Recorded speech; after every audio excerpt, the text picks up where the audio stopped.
있습니다. 여러분 준비되셨나요? 네. 네, 반갑습니다. 네, 저는 박정우라고 합니다. 네, 오늘 처음 뵙게 돼서 너무 기쁘고 감사합니다. 인상이 참 좋으시네요. 네. 그럼 이제 여러분들도 대답하실 때, 네, 좋습니다. 인상이 참 좋으시네요. 감사합니다. 죄송합니다. 그 두 분씩 일단 좀 짝을 좀 서주시면 잠깐 실수를 할 게 있으니까 혼자 있지 말고요.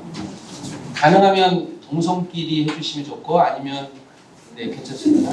두 분 혼자 뭐 방치되시지 않도록 같이 짝 없는 분들은 좀 짝을 나영 간사님 짝을 만들어 주세요.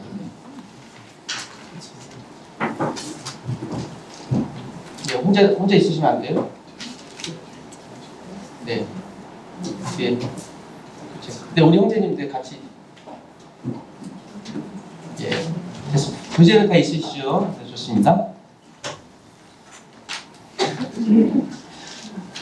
제가 이렇게 하겠습니다. 페이지를 말씀드리고요. 여기 있는 내용은 질문 내용을 어제 다시 제가 편집했기 때문에 좀 돕기 위한 내용이니까 그냥 참고만 하시고, 제가 우리 김준혁 멘티에게 질문하는 것을 나에게 멘트하는 것을 알고 직접 이렇게 대답을 하시면 될 것 같아요. 네, 자 오늘 이 시간에 5주 동안 우리 김준혁 멘트를 돕게 된 박정우라고 합니다. 만나게 돼서 너무 반갑습니다.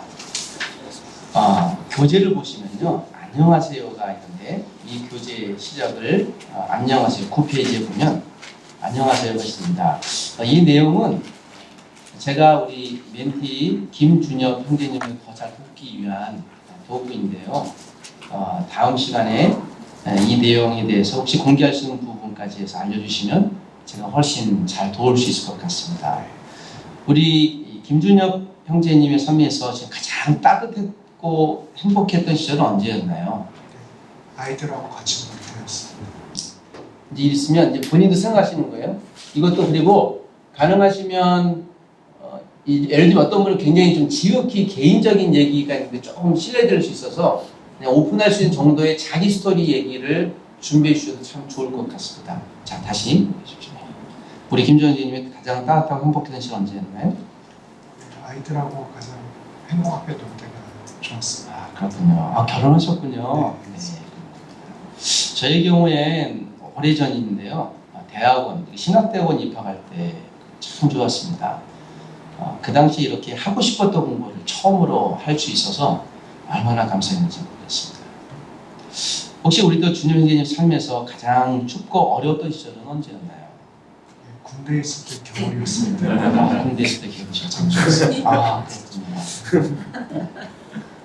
저에게 있어서도 제가 해외 선교사로 나가려고 했는데 어떤 이유로 갑자기 나가지 못한 상황이 지금 떠오릅니다. 그때 생각하면 굉장히 마음이 춥고 인생의 회의도 막 들었던 때가 선명하게 기억합니다. 우리가 서로 따뜻하고 어려웠던 시절이 있는 것으로 서로를 이해하고 또 지지할 수 있었으면 좋겠습니다. 아마 제가 알기로는 이제 교회 나오신 지 얼마 되지 않으신 것 같은데요. 예수님을 영접하셨나요? 원래 모태신앙이어서 교회는 좀 따라가긴 했는데요. 예수님을 영접하지는 않은 것 같고요. 아직 잘 모르겠습니다. 아직 이런 잘 모르고 계시는 참 잘 되었어요. 잘 도울 수 있을 것 같습니다. 예. 인생에 비전이 있다면 혹시 어떤 비전이 있으실까요? 잘 먹고 잘 살자. 그렇군요.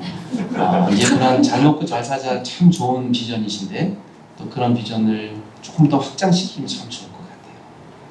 우리 김준혁 멘티께서는 이 1대1 바이블 멘토링을 받는 소감은 어떠실까요? 좀 부담되기도 하는데요. 예수님을 많이 들어봤으니까 잘 할 수 있을 것 같습니다. 예. 혹시 이 기간 동안 제가 우리 멘티를 위해서 기도하고 싶은데 혹시 기도할 제목 있으실까요?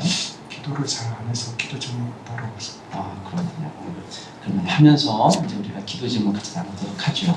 이때 보통 그래도 기도 제목 없는 사람이 없어요. 하세요 하지 마시고요. 멘티는 무조건 옳다예요.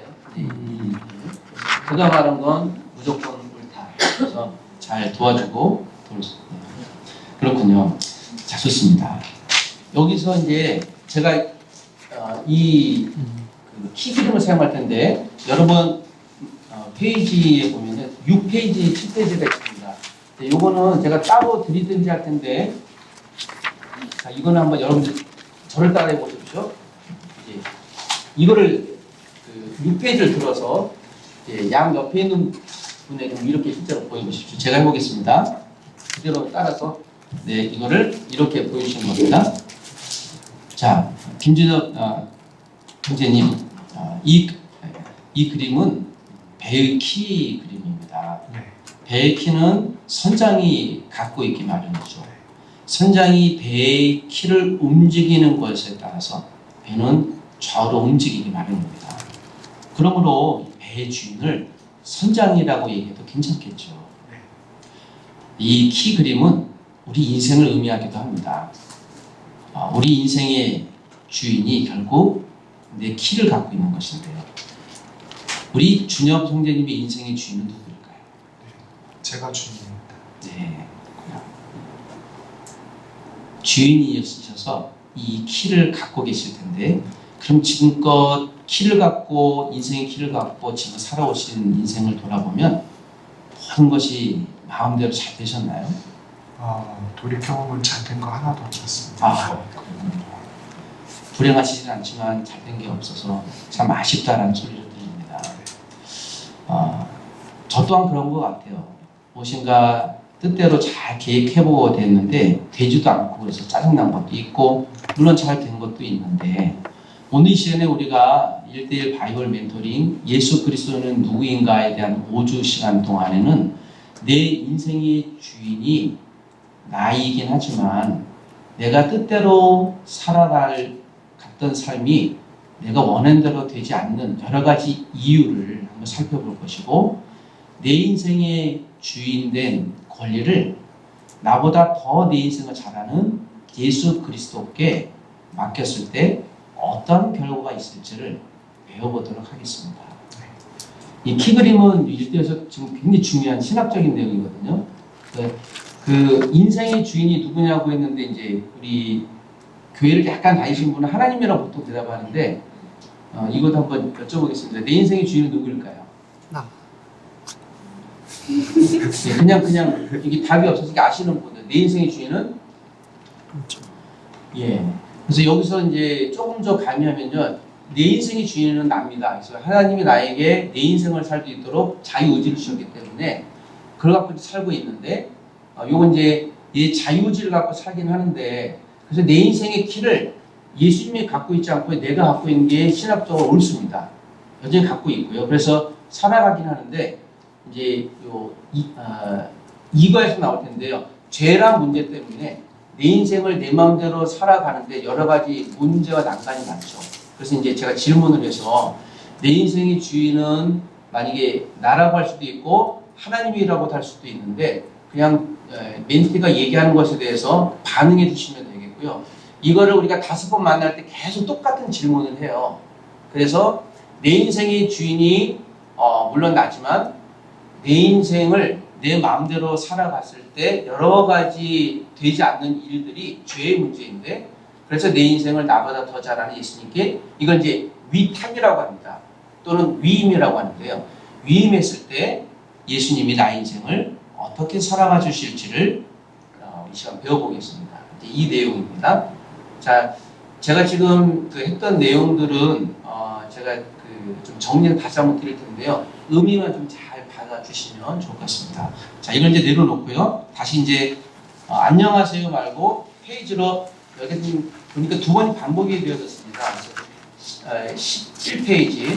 영어가 익숙하신 분들은 영어 보셔도 되고 한국어는 11페이지 보겠습니다. 자, 이제 이게 끝나서 우리 준우 형제님 오늘 예수님과의 첫 번째 만남 시간을 같이 배워보도록 하겠습니다. 11페이지 큰 문장을 먼저 한번 읽어주시겠습니까? 네. 언제부터인가 거리마다 자, 여기서는 우리 이제 여러분 동반자들도 이제 계속 조금씩 같이 읽어주시면 되겠습니다. 같이 읽어주시겠습니까? 십자가 달린 건물이 서기 시작했습니다. 이제는 우리나라 땅의 어느 곳을 가더라도 이 십자가가 달린 건물을 볼 수 있습니다. 이 건물을 사람들은 교회라고 부릅니다. 바로 이 교회가 기독교라는 종교의 상징이 되었습니다. 이 교회가 우리나라에 생기기 시작한 것은 약 100년 전인데 그 이후로 이 나라의 개화와 발전에 기여한 바가 적지 않습니다. 그리고 지금도 사회에 많은 영향을 끼치고 있습니다. 그러나 안타깝게도 커다란 건물과 막대한 재정을 자랑하기는 하지만 주위 사람들에게 그다지 좋은 인상을 주지 못하는 교회도 있습니다. 그래서 이런 교회들을 보고 실망한 사람들은 교회로 상징되는 기독교라는 종교에 등을 돌리기도 합니다. 그 다음 제가 읽어보겠습니다. 이런 현실을 보면서 사람들의 등을 돌리게 한 교회를 향해 화살을 던지고 싶은 마음이 생깁니다. 그러나 한편 기독교의 겉모습만 보고 등을 돌리거나 아예 관심조차 보이지 않는 수많은 사람들에 대해 안타까움을 느낍니다. 그래서 약간 의미 있다고 그 안에 있는 보물이 무엇인지 알아볼 생각도 하지 않는 사람들에게 느끼는 안타까움이죠. 물론 그 보물이 사람들에게 있으면 좋고 없으면 없는 대로 살 수 있는 그런 물건이라면 그다지 안타까울 것도 없습니다. 문제는 그 보물이라는 것이 한 사람의 인생을 변화시킬 수 있고 나아가서 이 사회를 변혁시킬 수 있는 엄청난 것이라는 사실입니다. 자, 그 다음 우리 같이 읽어보겠습니다. 시작. 2장에서는 바로 그 보물인 예수 그리스도를 소개합니다. 이것은 어느 한 종교의 입문서가 아닙니다. 위대한 사상을 소개하는 것도 아닙니다. 그러므로 당신은 종교적이 되어야 할 필요도 없고 지성적이거나 철학적이 되어야 할 필요도 없습니다. 그러나 여기에 소개하는 내용에 대해 최소한 기대감은 있어야 합니다. 이제 이 책이 소개하는 예수님을 만나보십시오. 그리고 그가 대표하는 하나님 나라에 대해서 알아보십시오. 다 소개받은 후에 예수님과 하나님 나라에 대한 당신의 생각을 정리하십시오. 아마도 이 일은 당신 개인의 인생뿐 아니라 이 사회를 변하게 하는 중요한 계기가 될 수 있습니다. 네, 감사합니다. 잘 읽어주셔서 고맙습니다. 자, 이제 그 다음 페이지 13페이지를 보면 이제 오늘 본 과의 첫 번째 질문입니다. 예수님은 어떤 분입니까? 자, 여기도 우리 멘티께서 한번 읽어주시겠습니까? 우리는 처음으로 사람을 만나 소개를 받을 때 먼저 그의 이름과 더불어 그의 주변, 상, 학교, 직장, 출신지 등을 소개받습니다. 그리고 좀 더 깊이 그 사람과 대화를 하면서 그의 생각이나 성분들을 알게 되고 또 그와 가까운 사람을 통해서도 그 사람에 관해 여러 가지를 알게 됩니다. 예수란 분을 소개할 때도 마찬가지일 것입니다. 지금까지 당신은 예수님을 어떤 분이라고 생각했습니까? 이제 이게 요 1대1 멘토링 과정 가운데 이제 첫 번째 질문이어서 그가 생각하고 있는 이제 모든 정보를 다 알 수 있는 굉장히 중요한 질문입니다. 이 질문 또한 답은 없습니다. 그가 얘기하면 옳습니다. 그래서 그렇구나 정보를 얻는 건데요. 자, 이것은 한번 서로 한번 이야기해 보시죠. 자, 한 1분 정도 제가 시간을 드릴 테니까 서로 한번 이야기해 보겠습니다. 자, 자기가 아는 예수, 이건 내가 아는 예수예요. 자, 시작. 죄송합니다. 좋은 분이시군요. 네. 어떻게 좋은 분이시군요? 아, 불쌍하게 좋으셨군요. 네.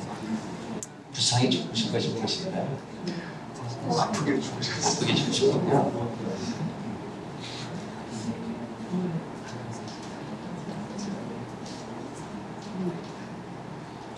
네, 자, 다음 이제 제가 진행해 보겠습니다. 자, 사람마다 예수님에 대한 생각이 다를 수 있습니다. 그러므로 예수님이 어떤 사람인지를 알기 위해서는 본인의 이야기나 그와 가장 가까운 사람들의 의견을 들어보아야 할 것입니다. 예수님은 자신을 소개하면서 이 성경이 곧 내게 대하여 증거하는 것이로다라고 말했습니다. 우리 준혁 형제님은 내가 한국 사람이라고 하는 것을 어떻게 증명하시죠? 민증에 나와 있어요. 주민증명. 네, 맞습니다. 오늘 이 본문은 예수님의 주민증을 살펴보는 것입니다. 좀 격하게 얘기하면 예수님의 민증을 까는 건데요.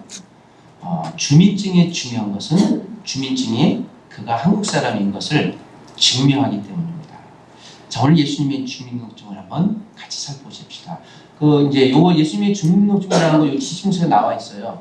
그래서 예를 들면 한국 사람은 주민증이 각 그 국가마다 달라서 어떤 이제 뭐 예를 들면 뭐 그 아이덴티 카드 같은 거 있으면 그렇게 얘기해도 될 것 같고요. 여기선 예를 들면 예수님 어떤 분입니까 밑에 예수님의 주민등록증 이렇게 보시면 이해 훨씬 더 쉬울 것 같습니다. 자, 그러므로 이제 성경을 보고 예수님에 관한 예수님의 자신의 소개와 여러 사람의 증언을 한번 살펴보도록 하겠습니다. 주명재님 1번 문제를 한번 읽어주시겠습니까? 예수님의 국적, 출생지 집 및 성장지를 각각 찾아보십시오. 자, 이제 여러분 같이 이렇게 읽으시는 겁니다. 자, 그리고 성경은요, 여기서 빠짐없이 원칙은 그냥 다 있는 겁니다. 그래서 제가 이제부터 개인적인 질문은 가능한 안 하고, 이제 제가 질문도 지침서에 있는 것만 저도 이제 할 거고요.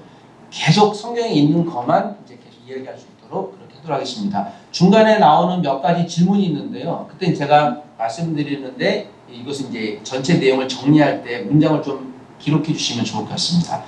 자, 주민들의 그럼 마태복음 2장 1절과 23절을 함께 읽어볼까요? 다 같이 시작.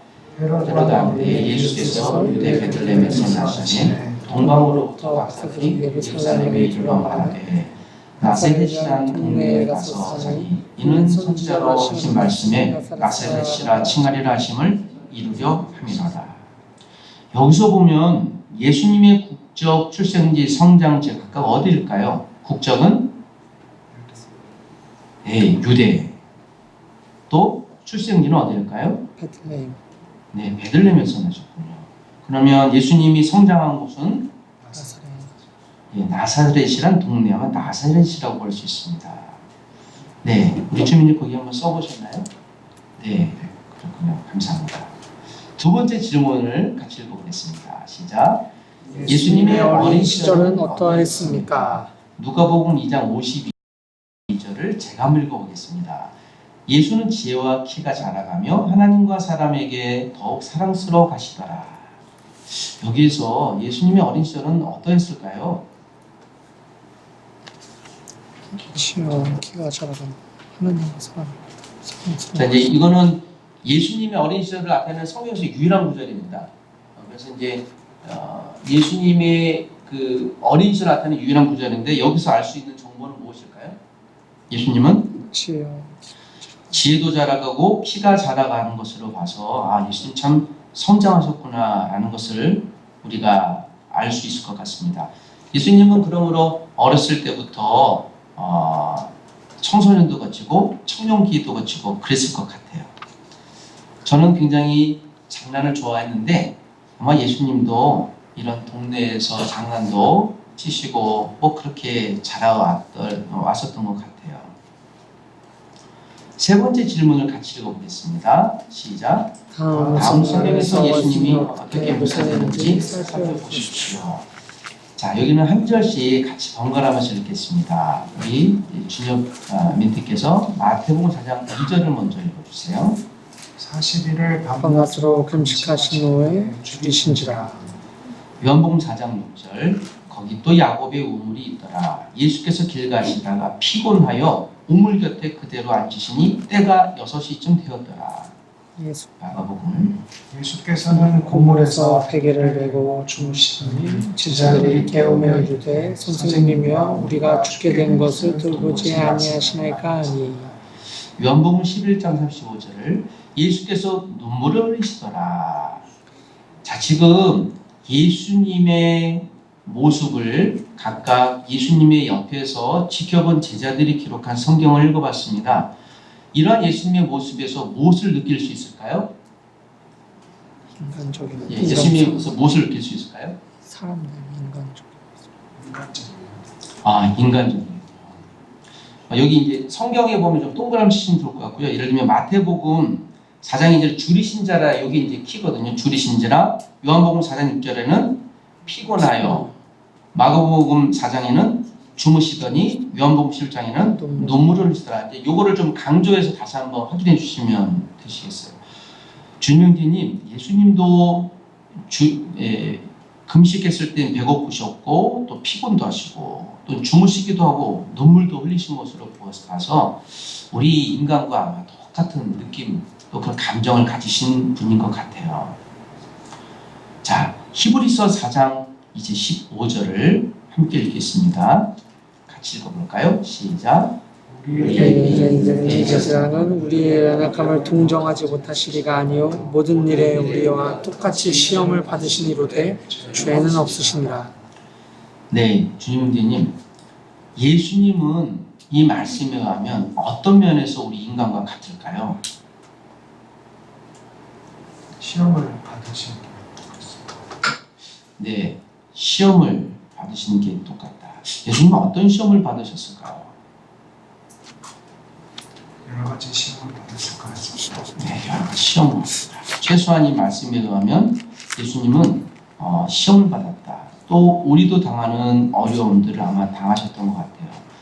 그리고 예수님은 연약하셨다라는 표현이 나와서 우리가 어떤 어려움을 당할 때 막 연약해지고 또 나태해지고 부족하고 하고 있는 그런 모습을 지니시고 계신 것 같아요. 그러면 예수님은 어떤 면에서 우리와 다를까요? 죄가 없다고 되어 있습니다. 여기서 이제 그 모르시는 분들도 있어요, 동반자들이. 그러면 이제 다시 한번 질문해서 히브리서 4장 15절 저 뒤에 보면 똑같이 시험을 받으셨지만 예수님은 죄가 없으시다고 말씀하고 있습니다. 자, 이 말씀을 우리가 1번부터 4번까지 질문을 받는데요. 자, 지금 방금 히브리서 4장 15절에 있는 말씀까지를 보면 예수님은 어떠한 분이다라고 이야기할 수 있을까요? 인간적인데 죄가 없으신 인간적인 죄가 없으시다. 네. 조금 더 쉽게 우리가 만약에 준혁 형제님에게 누군가 예수님에서 질문했을 때 오늘 배운 여기까지의 내용을 한 문장을 줄인다면 어떻게 대답할 수 있을까요? 참 진짜 인간이고 진짜 신은 아직 안 배웠어요. 이미 네. 그러면 진짜 인간이시다. 진짜 인간인데 죄가 없으세요. 네. 여기 이제 문장 정리해 주는 게 중요해서요. 그렇군요. 그래서 만약에 요 멘티가 어떤 분은 그럼 예수님은 인간이시네요 라고 하면 그게 맞고요. 만약에 정리가 안 되면 그러시군요. 그래서 예수님은 인간이시다라고 얘기해도 괜찮겠네요 라고 그러면 여기서 이제 동의해 그렇게 정리하는 거고요. 이게 이제 신학적으로 여기서 굉장히 중요한 포인트입니다. 예수님은 인간이시다. 이게 기독론의 이제 핵심 포인트인데요. 이게 메시아의 유일한 조건이기 때문에 이게 강조되는 내용입니다. 그러면 이제 준영 형제님, 거기 예수님은 인간이시다 이렇게 한번 적어주시면 기억하기 좋으실 것 같아요. 예, 고맙습니다. 자, 그러면 5번째 질문을 같이 한번 읽어볼까요? 시작. 이삭과 같은 증언 그대로 사람들은 예수님을 위대한 성인이라고 말하기도 하고 종교의 창시자 내지는 예언자라고 생각하기도 합니다. 충분히 할 수 있는 생각입니다. 그런데 정작 본인의 입에서는 또 다른 말이 나왔습니다. 요한복음 10장 30절에서 예수님은 자신을 어떻게 묘사했습니까? 읽어주시겠습니까? 나와 아버지는 하나입니다 하신데 네, 여기서 그러면 예수님은 스스로를 누구와 같다라고 얘기를 하고 있을까요? 하나님이라고 하고 있습니다. 예. 그러면 예수님은 조금 전에 진짜 인간이라고 그랬는데 여기서는 또 하나님이라고 그러시네요. 6번째 질문을 보면 이 답이 어떻게 생각하면 좀 건방지고 나아가서는 독선적인 것 같은 발언입니다. 이와 같은 발언을 또 다른 곳에서도 찾아볼 수 있어요. 요한복음 5장 23절을 같이 읽어보겠습니다. 시작. 이는 모든 사람으로 아버지를 공경하는 것 같이 아들을 공경하게 하려 하십니다. 아들을 공경하지 아니하는 자는 그를 보내신 아버지도 공경하지 아니하십니다. 자, 요한복음 14장 9절도 또 한번 읽어보겠습니다. 시작. 예수께서 이르시되 빌립아 내가 이렇게 오래 너희와 함께 있으되 내가 나를 알지 못하느냐 나를 본 자는 아버지를 보았거늘 어찌하여 아버지를 보이라 하느냐. 자, 여기서 보면 예수님은 자신이 누구와 똑같이 공경받으실 분이라고 말하죠? 아버지와 똑같이 존경받는 네, 아버지와 똑같이 또는 여기서 아버지는 하나님과 같다고 볼 수 있어요. 또 요한복음에도 예수님은 자기를 본 사람은 또 누구를 보았다고 얘기하나요? 아버지를 보았다고 하고 있습니다. 예, 아버지 또 하나님을 본 것 같다. 그렇다면 예수님을 본 사람은 하나님을 본 것 같다라고 하면 결국 예수님은 스스로 누구라고 얘기하고 있는 것인가요? 하나님이라고 하고 있습니다. 예, 진짜일까요? 안 믿어집니다. 그렇죠. 저도 아마 그렇게 느꼈을 것 같아요. 그러면 자, 7번째 질문을 한번 읽어보면서 방금 6번째 질문을 생각해 봤으면 좋겠습니다.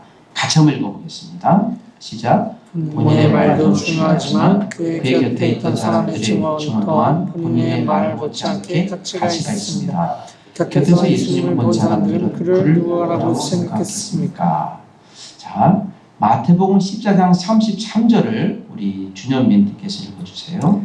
배에 있는 사람들이 예수께 절하며 이르되 진실로 하나님의 아들이로소이다 하더라. 마태복음 7장 54절 제가 읽겠습니다.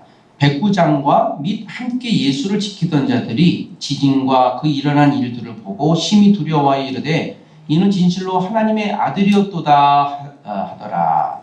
요한복음 20장 28절 같이 읽겠습니다. 시작. 도마가 대답하여 이르되 나의 주님이시여 나의 하나님이시니라. 자, 이 세 가지 질문을 했는데요. 마태복음에서는 지금 예수님의 12 제자들이 예수님을 하나님의 아들이라고 소개하고 있어요. 이 예수님의 제자들은 믿는 자들의 대표를 의미합니다. 여기 이제 지금 믿는 자들의 대표라는 건 또 중요한 건 적어 놓으시고요. 또 마태복음 27장은 백부장이 고백한 내용인데요. 백부장은 당시 하나님을 예수님을 전혀 안 믿거나 모르던 사람이에요. 그래서 이 사람들은 불신자들의 대표라고 할 수 있겠죠. 근데 그가 하나님의 아들이었다고 얘기를 하고 있네요. 요한복음에는 예수님의 제자 중에 가장 의심이 많았던, 예수님과 함께 있지만 정말 신이실까라고 의심이 많았던 그런 사람의 대명사인데 그분도 예수님을 나의 주심의 하나님이라고 얘기하고 있네요. 그럼 이 세 가지 질문의 공통적인 의견을 요약해 볼까요? 예수님은 어떤 분이라고 얘기할 수 있을까요? 하나님의 아들. 우리 예수님은 어떤 분일까요? 하나님의 아들. 예수님은 하나님의 아들. 네, 예수님 하나님의 아들이라고. 그래서 예수님은 하나님의 아들이라고 하는 것도 맞고요. 이제 답은 예수님은 신이시다. 신. 그래서 예수님이 하나님과 동등되다라고 하는 개념을 이제 여기서 이제 이 문장을 끌어와야 돼서 참 그렇군요. 공통된 의견은 예수님은 하나님이시다 또는 신이시다 이렇게 얘기할 수 있겠군요. 라고 하면 우리 멘티가 동의하든지 또 다른 의견을 낼 수 있어요.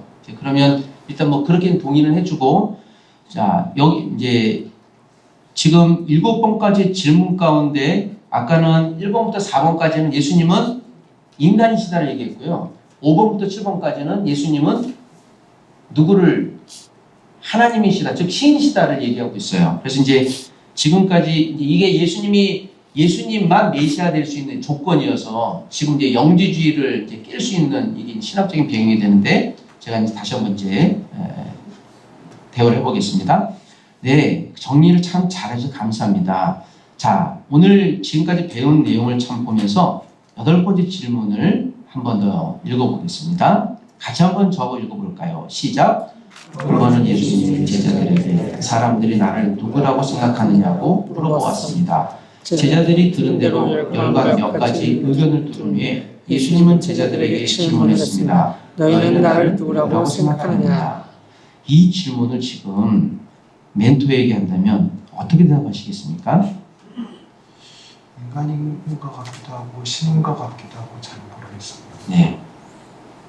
아니 지금까지 배운 내용 잘 정리해보세요. 이렇게 하면 안 되고 그러니까 무조건 올라요. 이 끝날 때까지 오르는데 왜냐하면 정말 다양한 질문을 있을 수 있는데 저희는 지금 성경에서 말하고 있는 예수님만 전달한 게 목적이거든요. 그래서 아마 이분은 최소한 제 경험에 의하면 대체적 끝에 가서는 예수님에 대한 지식들이 정리가 돼요. 그래서 지금은 어떤 대답을 해도 괜찮고 아, 그렇군요.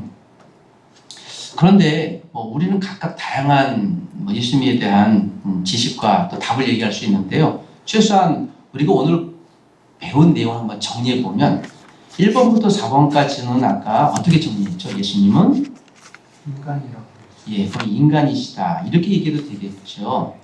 그러면 조금 전까지 7번까지의 정리를 해본 내용을 보면 예수님은 신이라고. 네, 그렇네요. 그러면 이 두 가지 대답을 한 문장으로 한번 만들어 보면 예수님은 인간이고 신입니다. 예, 인간이고 신이시다. 이렇게 결론을 해도 괜찮을까요? 네, 괜찮은 것 같습니다. 예, 이제 잘 안 믿어지지만 여기서 얘기하는 바는 그렇게 정리해도 되겠습니다라고 동의해 주시면 이렇게 이제 문장을 정리하시면 되고요.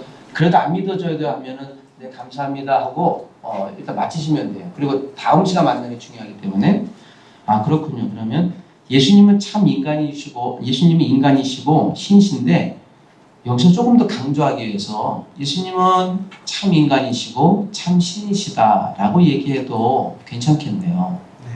네. 네. 자, 이게 이제 오늘 여기까지가 마쳤어요. 그래서 이 동반자께서 여러 가지 그 예수님에 대한 지식이 있을 수도 있고 본인이 아는 지식이 있을 수 있는데 저는 지금 여기서 얘기하고 있는 예수님이 참 인간이고 신이라는 이제 결론을 얻기 위해서 몇 가지 계속 질문을 던졌고요. 마지막에 동반자가 예수님이 참 인간이시고 신이십니다라고 동의해 줘도 되고 동의 안 해도 되고요. 이 지식에 대해서 잘 정리만 됐으면 1관은 일단 성공입니다. 그렇게 보셔도 될 것 같아요. 그리고 그렇군요. 지금 이제 오늘 귀한 시간을 내주셔서 참 감사해요. 예수님에 대해서 아직 잘 알아가지 못하시거나 또는 이해하는 데 어려움이 있을 수도 있는데 오늘 그래도 열심히 참여 너무 감사하고 다음 주에는 우리가 봤던 예수님이 그러면 어떤 일을 했는가 한번 뒷조사도 해보는 게 필요한 것 같아요. 그래야 그분이 진짜 우리가 메시아인지 판단해 볼 수 있지 않을까요? 제가 이제 뒷조사라는 건 이제 제 표현을 했는데요. 이과가 이제 이력서를 얘기하기 때문에 실제로 이제 좀 확실히 예수 그리스도가 메시아로 우리가 믿을 만한 객관적인 분인가라는 것을 질문을 이렇게 던졌습니다. 자, 이렇게 해서 1과를 마치는데요. 1과가 보통 하면은 빨리 하면 30분 걸리고요. 40분은 넘지 않아요. 제가 이제 지금 몇 가지 섞기 위해서 지금 말을 이렇게 했는데 이렇게 해서 1과를 마치시고 이제 2과로 진행하시면 되겠습니다. 1과 어떠신가요? 그래서 예수님은 어떤 분입니까? 참 인간이시고 참 신이시다. 네, 이게 그냥 성경이 얘기하고 있는 정확한 답입니다. 그래서 누군가 또 우리에게 질문한다면 예수님은 참 인간이시고 신이십니다라는 그 문장 이외에 성경에서 이거보다 유리한 답은 없습니다. 그래서 이렇게 얘기해 주시면 될 것 같습니다. 지금 제가 보니까 이렇게 했는데도 한 35분 걸려서요. 자, 이거 이제 바로 넘어가도록 해보겠습니다. 김밥 뒤에 있으신데 지금 오셨으면 좀 줄여도 드시면서 하셔도 될 것 같습니다. 자, 네, 주임님 지난 한 주일 동안 잘 지내셨어요? 네, 아주 평안하게 잘 지냈습니다. 네, 일주일이 빨리 지난 것 같아요. 네, 순식간에 됐습니다. 네, 순식간이었군요. 네, 조금 전에 이렇게 본 것 같은데 오늘 다시 만나서 반갑습니다. 자, 오늘은 지난주에 살펴봤던 내용, 예수님이 누구신지를 배웠고 오늘은 예수님이 어떤 일을 했는지를 살펴보려고 합니다. 참 주정대님, 예수님은 누구신지 지난주에 배웠는데 혹시 기억하실까요? 참 인간이고 참 신이라고 적혀져 있었습니다. 네. 그렇게 잘 이해해 주시고 또 기억해 주셔서 감사합니다. 우리 그럼 그런 기억을 토대로 두 번째 시간 예수님은 어떤 일을 했는지를 살펴보려고 합니다. 자, 우리 멘토께서 큰 문장을 한번 읽어주시겠습니까? 요즘 사람들은 자기를 소개할 때 자기의 양력과 경력을 말하기도 자, 합니다. 같이 읽어주죠. 이것은 자기가 그동안 해온 일이 바로 자기를 나타낸다고 생각하기 때문입니다. 이 때문에 우리나라에서는 이력서가 선서하게 필수적입니다. 네, 이제 당신은 예수님이 누구인지 어렴풋하게나마 알았습니다. 그런 어떤 사람을 제대로 알기 위해서 그가 무엇을 했고 지금 무엇을 하고 있는지를 한마디로 그의 이력을 아는 것이 필요하듯이 예수님에 대해서도 마찬가지입니다. 지금까지 우리 준혁 멘트께서는 예수님을 어떤 일을 한 사람이라고 생각하셨습니까? 예수님은 기적을 계셨어요. 혹시 또 이렇게 물으시면 뭐라고 대답하시겠습니까? 예수님은 어떤 일을 하셨을까요? 이건 이제 순전히 자기 경험만 나와요. 그래서 우리 어머니 병 고치신 분이요. 등록금도 주신 분이요. 뭐 이렇게 잘 나왔어요. 그러면 모든 답은 무조건 멘트는 옳다. 그렇군요. 네, 저도 등록금이었을 때 예수님 등록금도 주시고 분이셨어요. 그런데 우리가 경험한 알고 있는 예수님보다 오늘 성경이 얘기하고 있는 예수님을 하셨던 일을 좀 더 살펴보면 예수님을 좀 더 명확히 이해할 수 있을 것 같아요. 오늘은 예수님의 이력서에 대해서 살펴보려고 합니다. 자, 같이 또 그 밑에도 읽어보겠습니다. 시작. 예수님은 자소전이나 회고록 같은 것을 남기지 않았습니다. 그러므로 그의 행적을 알기 위해서는 그의 제자들의 기록을 참고할 수밖에 없습니다. 물론 그들도 예수님이 행한 일을 다 기록하지 못했지만 꼭 필요한 내용을 4개의 공지에 남겼습니다. 이제 그 기록을 보면서 예수님이 어떤 일을 했는지 공부합시다. 자, 첫 번째 질문도 같이 읽어보겠습니다. 시작. 마태복음 11장 2절에서 6절을 읽어주시오. 요한이 예수님이 자신이 기다리던 메시아인지를 확인하는 질문을 했을 때 예수님은 자기가 하고 있는 일을 어떻게 묘사했습니까? 여기서 5절을 한번 읽어주시겠습니까? 맹인이 보며 못 걷는 사람이 걸으며 나병 환자가 깨끗함을 받으며 못 듣는 자가 들으며 죽은 자가 살아나며 가난한 자에게 복음이 전파된다 하라. 네, 이거는 이제 예를 들면 우리 여러분들이 이제 멘토가 되시면요, 이거는 제가 지침서에서 했는데 이사야 61장 1절에서 2절에 있는 내용을 그대로 예수님이 말씀하시는데 유대인들은 메시아가 오면 이런 일을 할 거다라고 예언한 게 이사야 61장 1, 2절이에요. 그래서 이런 일을 하면 그런 메시아가 맞습니다.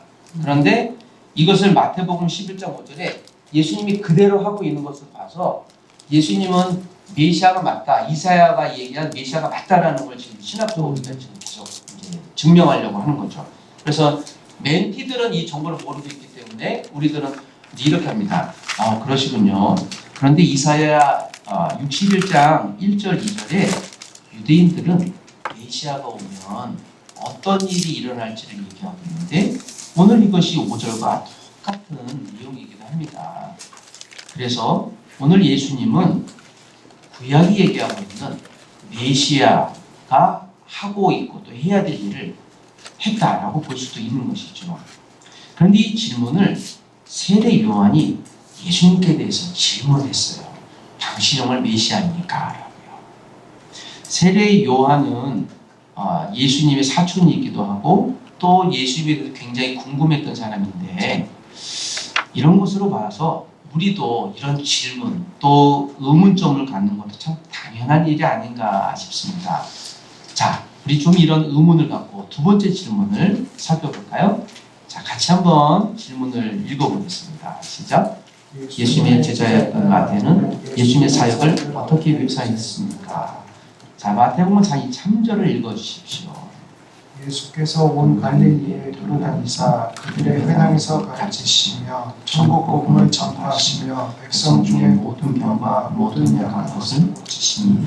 자, 이게 이제 이과의 키입니다. 별표하신 두 번째 질문이. 그래서 마지막에 예수님이 하신 3대 주요 사역은 무엇인가 하면 이제 마태복음 4장 23절을 이제 얘기하는 건데요. 자, 다시 진행해 보겠습니다. 예수님의 사역을 어떻게 묘사했습니까? 그러면 예수님은 공공연하게 활동하시면서 가르치시고 전파하시고 치유하셨다 라고 이야기해도 되겠네요. 네. 자, 그러면 세 번째 질문도 또 한번 읽어보겠습니다. 예수님의 생애 중에 어떤 사람들과 함께 지냈습니까? 마가복음 2장 15절을 또 같이 읽겠습니다. 그의 집에 앉아 잡수실 때에 많은 세리와 주인들이 예수와 그의 제자들과 함께 앉았으니 이는 그러한 사람들이 많이 있어 예수를 따르니라. 여기 보면 예수님은 많은 세리와 죄인들과 함께 있었다라고 하는데요. 여기서 많은 세리와 죄인들, 이 당시에는 세리가 죄인 취급받아서 세리와 죄인들은 하나의 명사로 사용됐습니다. 왜 그랬을까요? 세리는 어떤 사람일까요? 그렇죠. 세금을 걷는 사람인데 이 당시의 세리는 로마의 공무원이었습니다. 그런데 로마의 공무원을 유대인 중에서 뽑았던 거죠. 당시에 로마의 압제에 있었던 때이기 때문에 로마를 위해서 일하면 아마 배신자 역할을 했을 거라고 봅니다. 그래서 이 세리는 유대인들이 보기에는 배신자였죠. 그런데 세금을 거둘 때 단순히 로마가 원하는 것보다 보통은 4배에서 10배 정도의 세금을 걷습니다. 그 세금을 걷어서 무엇을 했을까요? 자기가 가졌을 것 같습니다. 맞아요. 그래서 사람들이 세리라고 하면 저 사람들은 죄인이야라고 생각했던 것이 당시의 보편적인 생각입니다. 그런데 오늘 예수님은 많은 세리와 죄인들과 함께 오늘 무엇을 하셨나요? 같이 식사를 했다. 자, 이런 것으로 봐서 예수님은 사람들에게 버림받은 사람들, 또 소외된 사람들과 함께 계셨다라고 볼 수도 있을 것 같아요. 혹시 우리 멘티의 친구 중에 소외된 친구들이 있으실까요? 네, 있습니다. 그 친구들을 한번 생각해 보시면 우리가 어떻게 도울 수 있을까요? 같이 밥 먹으면 좋을 것 같습니다. 밥을 먹으면 좋겠군요. 가능하시면 이번 주에 생각난 대로 가서 밥을 사주셔도 좋을 것 같아요. 알겠습니다. 네. 자, 그러면 저도 큰 격려가 될 것 같습니다. 자, 오늘 예수님은 많은 사람들 중에 이처럼 사람들이 소외받은 사람들과도 함께 지냈다는 것을 한번 생각해 보시면 좋을 것 같습니다. 그럼 4번째 질문을 또 한번 읽어보겠습니다. 시작. 이와 같은 생애를 보낸 예수님에 대해 당신은 무엇을 느낄 수 있습니까? 그의 생애에 어떤 면이 당신에게 감명을 줍니까? 자, 이거는 이제 1번, 2번, 3번 질문의 요약입니다. 이제 제가 물어보겠습니다. 이건 자유롭게 이제 멘티가 얘기할 거예요. 자, 어떤 면이 감명을 줍니까? 죄인들까지 돌보시는 거에 감동받았습니다. 아, 죄인들까지 돌보시는 감명을 받았군요. 자, 이건 한번 서로 한번 그 자기가 받은 감명을 한번 서로에게 한번 얘기해 보시죠. 어떤 분은 그래요. 감명 받은 거 없는데요. 그러면 그렇군요 하고 다음 질문으로 들어가셔도 되고요. 한 명 네, 지금 식사를 하시는 관계로 그냥 패스하겠습니다. 죄송합니다. 자, 여기서 요거는 표시해 주시면 돼요. 1, 2, 3번의 요약이에요. 지금 이제 4번은. 그래서 제가 지침서를 드렸는데 1, 2, 3번에 구약에서 예언된 그 메시아의 그리고 공생의 사역의 3가지 요소, 또 소외된 자들의 친구된 사실들을 요 멘티가 잘 이해하고 있는지를 질문하고 있어서 이제 그걸 살피고 있어서요. 이건 잘 이해하고 있구나 또는 그렇지 않구나 정도를 이제 보는 겁니다. 자, 이렇게 이제 질문을 하고 5번째 질문. 자, 그러면 5번째 질문도 같이 읽어보겠습니다. 아름답고도 위대한 생애를 보낸 예수님은 마지막으로 어떻게 죽었습니까? 자, 마가복음 15장 15절을 멘티가 읽어주시고 25절은 제가 읽겠습니다. 빌라도가 무리에게 만족을 주고자 하여 바라바는 놓아주고 예수는 채찍질하고 십자가에 못 박히게 넘겨주니라. 때가 제3시가 되어 십자가에 못 박으니라. 자, 이렇게 어쩌면 우리보다 더 귀하고 또 헌신적인 또 아름답고 위대한 생애를 보낸 예수님이 마지막에는 십자가형으로 죽었습니다. 혹시 십자가형에 대해서 들어보신 적 있으세요? 못 들어봤습니다. 네, 십자가형은 당시에 가장 큰 흉악범만 담당케 했던 그런 형벌이기도 합니다. 십자가형은요, 또 아실 분도 계실 텐데요. 제가 자꾸 이렇게 이제 뭘 설명하는 겁니다. 십자가형은요, 원래 십자가에 달아놓고 그가 죽을 때까지 기다려요.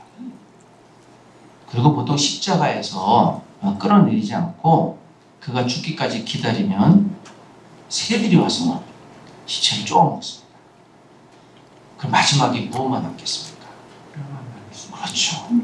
그리고 뼈만 남고 그 뼈가 나중에 으스러져서 떨어지면 그제서 유가족들이 뼈를 회수해서 매장하는 것이죠.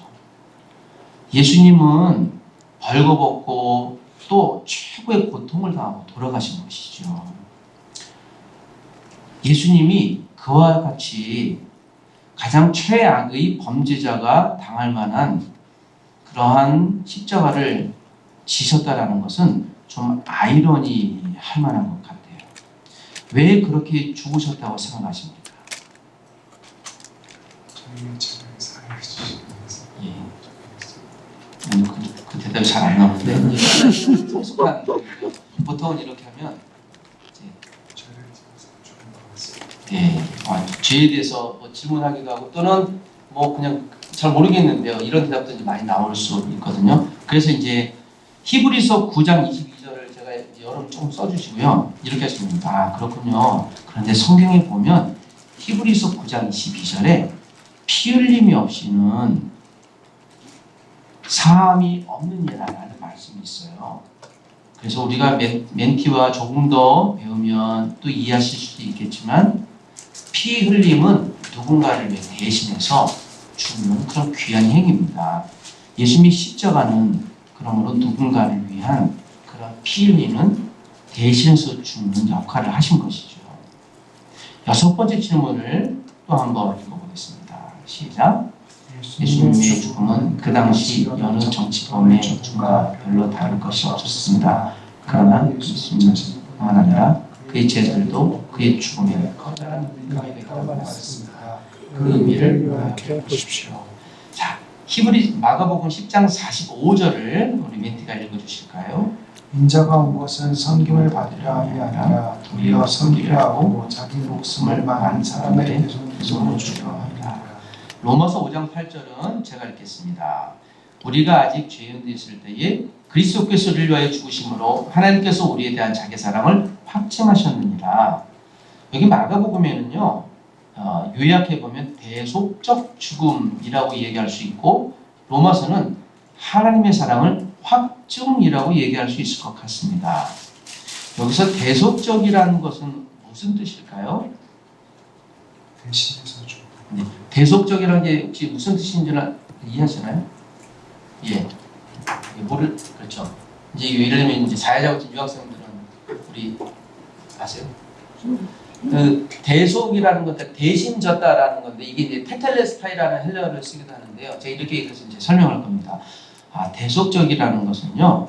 예를 들면 그 당시에 누군가 노예를 해방시키고 싶은데 그 노예를 돈 주고 삽니다. 그러면 그 노예는 누구의 소유가 될까요? 그렇죠. 돈 주고 산 사람의 소유가 되겠죠. 그리고 돈 주고 산 노예를 주인은 나지만 내가 이 노예를 해방시키기 위해서는 사람들에게 이렇게 얘기합니다. 테텔레스타이라고 외치면 이 사람이 해방이라는 뜻이죠. 그럼 이 사람은 이제부터는 조금 전까지 노예였지만 지금은 자유인이 돼요. 내가 돈 주고 대신 값을 치루었기 때문인데 이것을 대속이라고 합니다. 자, 혹시 이해되세요? 이건 나중에 이해하는 시간에 설명해 드릴게요. 이제 그렇게 됩니다. 그래서 예수님이 우리 죄를 위해 대신 죽으셨고 또 로마서 5장 8절에 가면 이것이 하나님의 사랑의 확증이라고 얘기하고 있습니다. 이것은 하나님이 우리를 사랑하신 것을 도장 찍었다라는 표현인 것이죠. 자, 7번째 질문을 그러면 6번째 질문에 이어서 같이 읽으면서 생각해 보겠습니다. 시작. 성경은 예수님이 십자가의 형벌을 받고 죽어야 했던 것은 죄악 때문이라고 합니다. 죄란 무엇입니까? 당신의 생각을 적어 보십시오. 이제 보통 동반자들이 여기서 이제 이제 안티 반응이 많이 나오는 부분일 수 있습니다. 근데 이 부분은 이 사람의 그 죄를 얘기하는 건 아니었어요. 성경이 말하는 죄의 정의를 말하는 목적이 있기 때문에 이것은 이제 또 우리가 인간론에 대한 컨센서스라고 볼 수 있습니다. 이 사람의 죄를 묻진 않고요. 성경이 말하는 죄의 정의가 뭐지를 얘기하는 게 목적입니다. 네, 죄란 무엇입니까? 당신의 생각을 적어보십시오. 자, 우리 멘티께서는 죄는 무엇이라고 생각하십니까? 죄는 나쁜 것입니다. 나쁜 거죠. 나쁜 것은 무엇이 있을까요? 훔치는 게 있습니다. 훔치는 거. 혹시 동반자도 그런 경험이 있으신가요? 아니요, 저는 없어요. 그렇죠. 동반자는 그렇지 않으신 것 같아요. 그렇지만 우리가 누군가를 미워하거나 또는 마음으로, 생각으로, 그리고 물질로 또는 육체적으로 여러 가지 어려움을 줄 수도 있는데 아마도 죄의 종류는 사람마다 다 다를 수 있을 것 같아요. 그러면 사람마다 죄에 대한 정의는 다를 수 있는데 성경은 죄에 대해서 무엇이라고 기억할 수 있을까요? 8번째 질문을 한번 읽어보겠습니다. 시작. 성경은 죄의 기원과 결과를 무엇이라고 말합니까? 로마서 5장 12절을 읽어주십시오. 그러므로 한 사람으로 말미암아 죄가 세상에 들어오고 죄로 말미암아 사망이 들어왔나니 이와 같이 모든 사람이 죄를 지었으므로 사망이 모든 사람에게 이르렀느니라. 네, 감사합니다. 로마서 3장 23절은요. 모든 사람이 죄를 범하였음에 하나님의 영광에 이르지 못하더니 라고 이야기합니다. 여기서 보면 성경이 말하는 죄의 기원은 로마서 5장 12절에 보면 어디서부터 왔다고 얘기하나요? 한 사람이라고. 한 사람인데요. 제가 성경을 조금 더 읽어보니까 이 한 사람은 창세기에 있는 아담과 하와를 얘기하고 있어요. 아담과 하와가 하나님이 먹지 말라고 했던 선과 악을 알게 하는 나무의 열매를 따먹은 것이 죄의 첫 시작이라고 성경은 얘기하고 있어요. 그리고 로마서 3장 23절에 모든 사람이 죄를 범하였음에 하나님의 영광에 이르지 못하더니 모든 사람이 죄를 범했다고 그랬으니까 모든 사람 저도 포함할 것 같아요. 혹시 여기 멘티도 포함할까요? 저는 아니고 싶습니다. 혹시 지금까지 죄 한 번도 짓지 않으셨나요? 죄를 많이 지었습니다. 그건 얘기하지 마시고요. 죄를 많이 했구나. 저도 아마 많이 있는 것 같아요.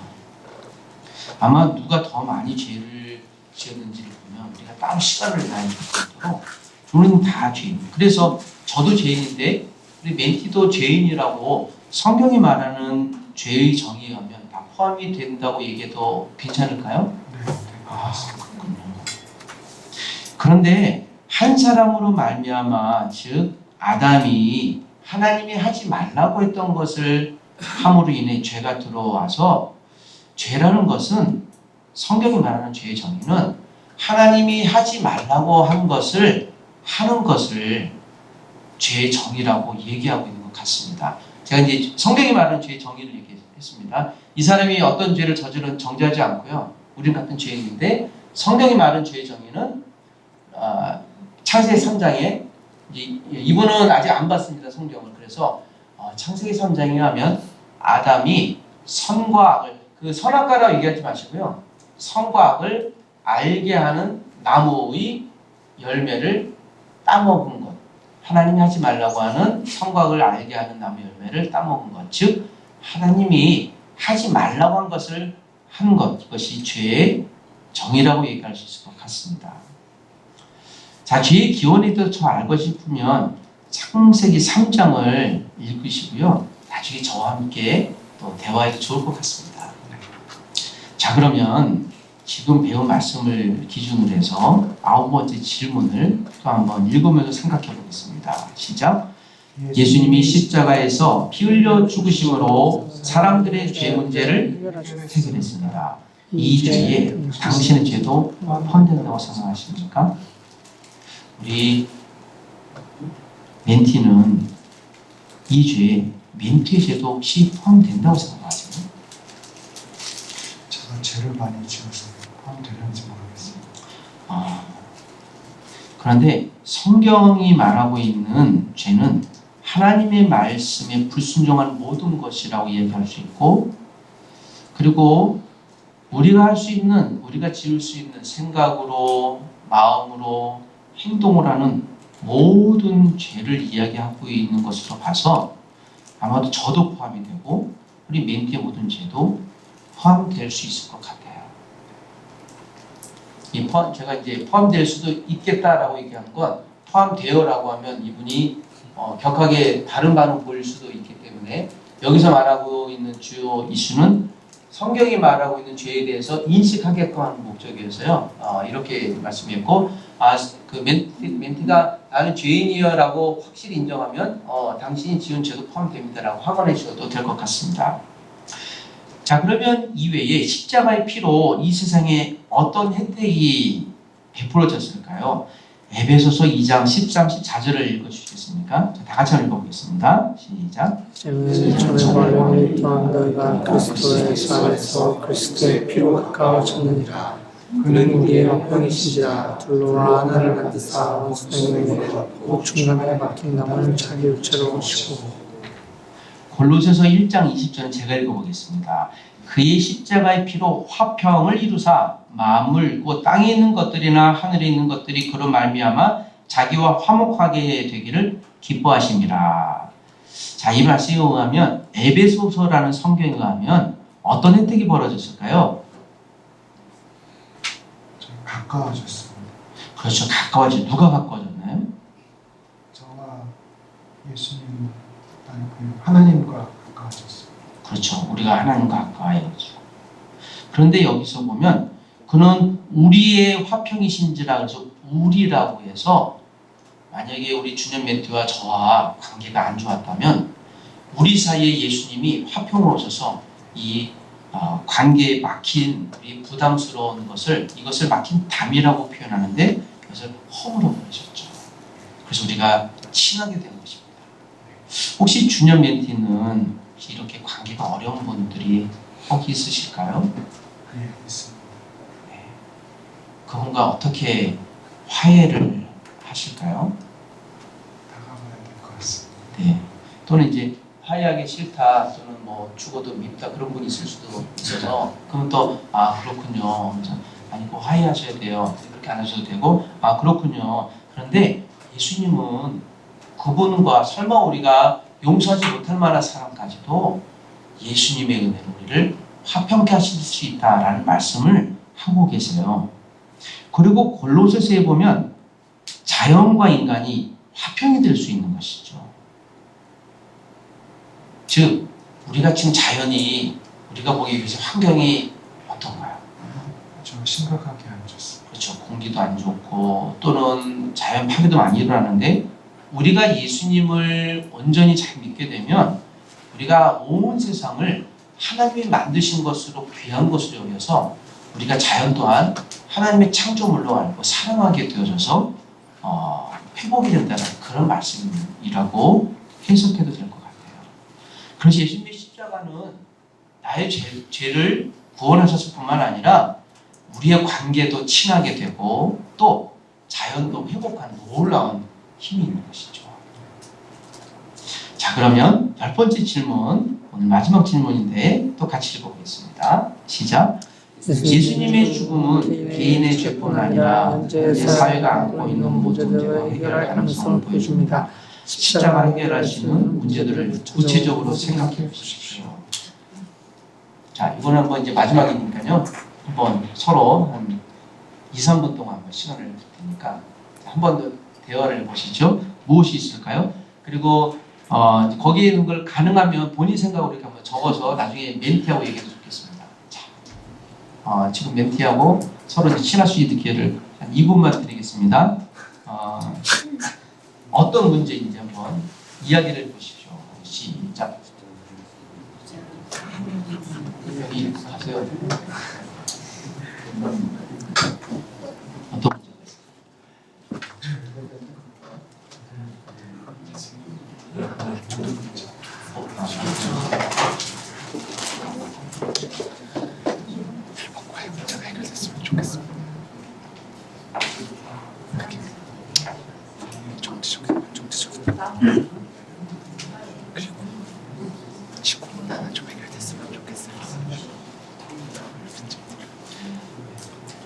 북한이 우리 지금 핵 문제 때문에 어려운데 십자가 문제 해결할 수 있을까요? 예를 들면 이제 그런 이슈 당연히 나오거든요. 그러면 나는 막 좌파인데도 우파인데 이 얘기 나올 수 있는데 그 얘기 아니고 그 문제까지 해결할 수 있습니다. 그래서 제가 이제 이 지침서에는 이 5가지를 나눴는데요. 예를 들면 민족간 화평, 그리고 우리가 지금 아베 총리가 이제 그 화이트리스트에 한국을 해서 막 억압하고 있는데 일본과 한국이 그럼 친해질 수 있을까요? 이 십자가 연대로? 그러면 이제 예를 들면 이제 민족간의 화평을 얘기하는 거죠. 그리고 이제 부부간의 화평, 부부간의 어려운 관계가 또는 부모와 자식 간의 관계가 화평이 될 수 있을까요? 또 노사 간의 화평이 될 수 있을까요? 그리고 자연 만물과 인간 간의 사이가 화평이 될 수 있을까요? 지금 이제 모든 총체적인 문제를 지금 얘기를 해서 예수님의 십자가가 해결할 수 없는 문제가 없다라는 이제 예수님의 그 십자가의 전능성을 지금 얘기하고 있는 건데, 요거는 이제 제가 지침서에 드렸으니까요. 그 교재에다가 성경을 좀 써내시고 요건 좀 기록해 놓으셔서 나중에 멘티에게 얘기해 주시면 좋을 것 같습니다. 자, 이제 여기까지가 이렇게 마쳤고요. 이제 이렇게 돼서 제가 지금 정광석화처럼 진행해 왔는데 약간 뭐 지루하실 수 있는데 인내해 주셔서 고맙습니다. 지금 이제 마지막 이렇게 질문할 텐데, 자, 죄송합니다. 마지막 좀 정리하면서 주님 멘티님 오늘도 이과 예수님은 어떤 일을 하셨는지 귀한 시간 함께 배우게 돼서 고맙습니다. 오늘 우리 주님 멘티께서 오늘 배운 내용을 정리해 보신다면 예수님이 이 땅에 오셔서 하신 3가지 주요한 사역이 있는데요. 무엇인가요? 가르치시고 전파하시고 고치시고. 이거는 교회론이에요. 그래서 교회론 얘기하면 딱 이거 3개만 얘기하시면요, 명확합니다.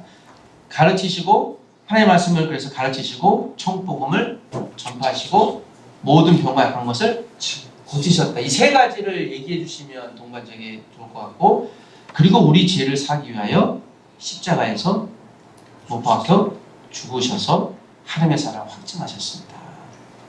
자, 오늘 이렇게 귀한 시간 내셔서 우리 감사합니다.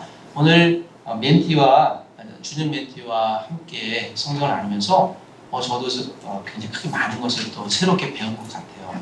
오늘 귀한 시간 내주셔서 감사합니다. 다음 주에도 기대하면서 뵙도록 하겠습니다. 다음 주에는 오늘 배운 내용을 근간으로 그러면 예수님은 지금 무엇을 하고 계실까를 배우도록 하겠습니다. 잠깐 기도하겠습니다. 주님 감사합니다. 오늘 사랑하는 김준엽 멘티와 예수님이 무엇을 하셨는지를 배울 수 있게 해주셔서 감사합니다.